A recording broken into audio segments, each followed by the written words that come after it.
Welcome to the WRAL Daily Download. I'm Grace Holland. The race for president is coming down to the wire in North Carolina. A new WRAL News Poll shows Donald Trump and Kamala Harris neck and neck as they jockey for the state's As they jockey for the state's 16 electoral votes. North Carolina is seen as crucial to winning the White House.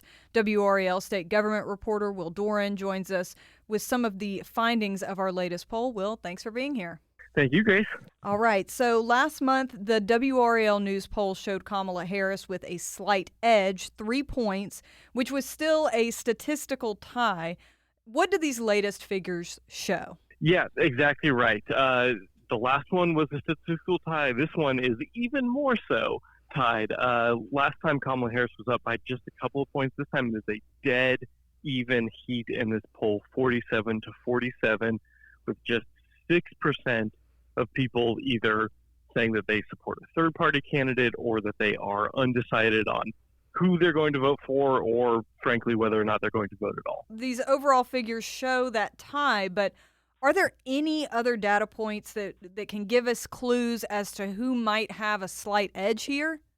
Yeah, it's really interesting if you dive into kind of the crosstabs, they call them, the more detailed layers of this poll, because while it is this tie on the top line, if you break it down by gender, by income, by rural versus urban versus suburban, a lot of different trends start to emerge. So North Carolina is we have the second most rural residents of any state in the country. Texas is number one, we're number two in terms of rural population. And I don't think it's going to be a surprise to anybody. Donald Trump is doing pretty well in those rural areas. He's getting more than 60% of the vote. Kamala Harris is getting around 30% of the vote in the rural areas. It's about 2 to 1. But the opposite is true in the urban areas. Kamala Harris is getting over 60% of the vote there.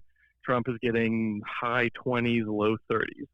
And so the classic battleground of North Carolina has always been the suburbs. And for years, the suburbs really kind of leaned Republican, your classic Chamber of Commerce, country club Republican. But that hasn't really been the case for the last decade or so, ever since Trump came on the scene. The suburbs have started moving to the left a little bit, and Kamala Harris has a massive lead among women in the suburbs. Trump has a small lead among men. He's up about 48 to 46 among suburban men, but Kamala Harris among the suburban women has well over 50%. Trump is in the 30s. There are a decent amount who are still undecided when you look at those suburban women, and so that could be the demographic that ends up deciding this race. Okay, and with that group of undecided folks, what can the candidates do in the next week to get an edge here in our state? Yeah, it is all about energizing your own people right now. We've talked to some political scientists who say, look, everyone more or less knows who they like. This is the third straight presidential election that Donald Trump has been running in. You know by now whether or not you like Donald Trump. You know by now whether or not you don't like Donald Trump. So the question is not about policy. The question is not, can this person's policy sway me? It's, do I actually get up and go vote? And every year there are hundreds of thousands, over 1 million North Carolinians who don't cast the ballot. And so these two campaigns really need to just hammer home, find the messaging that is going to convince the people who would normally sit out this election, stay on their couch, to get up and actually go cast the ballot. Let's take a quick break right there. When we come back, we'll hear what political scientists have to say about the presidential race as we close in on Election Day. Stick around.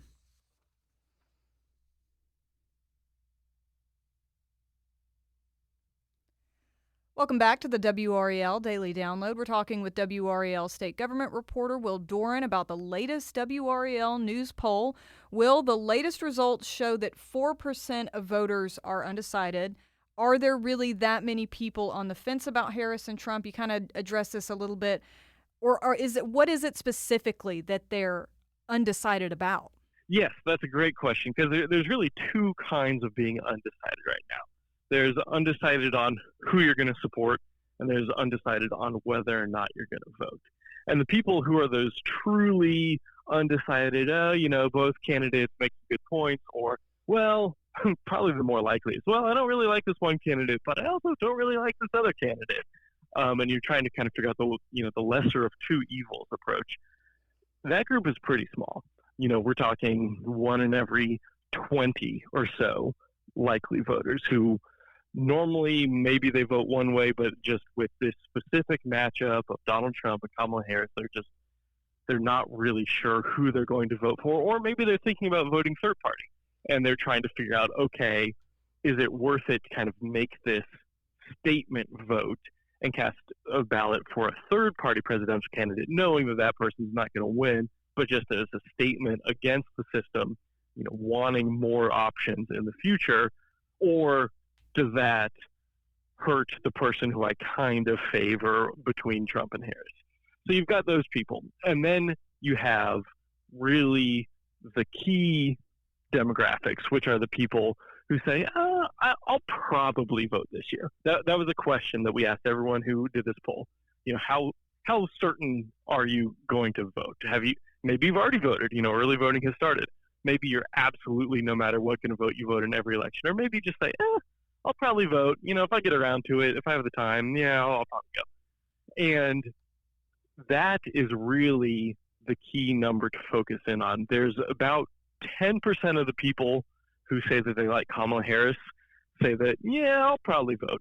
And about 8% of the people who like Donald Trump say, I'll probably vote. So for both campaigns, really the key here, there's only a week left until the election. It's figuring out how to motivate those people to go from I'll probably vote to, I need to go out. I need to go cast a ballot. It's important. Okay. And another piece of this, you spoke with a few political scientists. What do the numbers tell them, when they look at all of this? Yeah. I think it speaks to the fact that Trump and Harris are doing exactly the right thing. They're both going to be in North Carolina today. Kamala Harris is in Raleigh. Donald Trump is in Rocky Mount. So, like I said, Trump does better among the rural voters. Harris does better among the urban voters. So they're both going to their kind of base of support to get out that final message, that final pitch to people who they just need to show up. And, they know that there are people in rural areas and in urban areas who need that extra convincing to go cast a ballot. And so they say, this is exactly the right move. These campaigns know what they're doing. And now it's just on the candidates themselves to bring it home, to make that pitch that succeeds in moving the small number of voters. And, this whole time I've been talking about really small percentages, 4% of people who are undecided, 8 or 10% of people who say, I'll probably vote. But look, North Carolina was a state that in 2020, Donald Trump won with less than 50% of the vote and only about 1.4, 1.5% of the vote more than Joe Biden had. 75,000 votes out of 5.5 million people in 2020 decided this race. So, it's really small margins. Just a few thousand people from city to city can make a difference. Yeah, and I'm so glad you brought that up, because I think when you look at how close that is, to see them in a dead heat and knowing how close this thing was in 2020, could we see, or could we be rather, Georgia on election night? 4 years ago, Georgia, it was so close and it took days to call that, and it was, ended up being called for Biden. Could we be in that situation here in North Carolina now? Yes and no. That's a really good question, because, there are some states, Georgia, Pennsylvania, Arizona, I think, remembering back to 2020, took a long time to get all their votes counted. But that's because a lot of those states don't even start counting their mail-in ballots until polls have already closed on election night. So it's, 8 o'clock in the evening, and they're just now starting to count all of those ballots that came in by mail. North Carolina doesn't do that. We don't release the results of those mail-in ballots early, but we do start counting them a little bit early. So we should have the results of basically all of the ballots known by election night. There are always going to be several thousand what they call provisional ballots that may or may not count. They just need to be a little bit investigated. For example, if someone shows up and they don't have an ID with them. And they fill out a form saying, this is my excuse for why I don't have an ID. Those need to be investigated. And so there'll be what's called provisional ballots. If there's a ton of provisional ballots and a race is really close, whether it's for president, Supreme Court, governor, or attorney general, any of the other races that we've got on the ballot, then it might take 10 days, could be, before we really know the result of those races, if they're really, really razor-thin margins, just a few hundred or a few thousand votes. But if one candidate is ahead by, 2, 3, 4% of the vote, we should probably be able to say with a pretty good amount of confidence that that is the person who actually won the election in North Carolina pretty quickly on election night. Okay. Well, either way, it's going to be a busy couple of weeks. Thanks so much, Will. That's WRAL State Government reporter Will Doran for his latest on the WRAL News Poll. And for new results throughout the week, go to the NC Capital section of WRAL.com. Thanks for listening to the WRAL Daily Download and for making us a part of your morning routine. Another great way to get WRAL news is the Morning Briefing newsletter. It's a daily email with Triangle news, events, and headlines to help you get ready for the day. Sign up at WRAL.com/newsletter.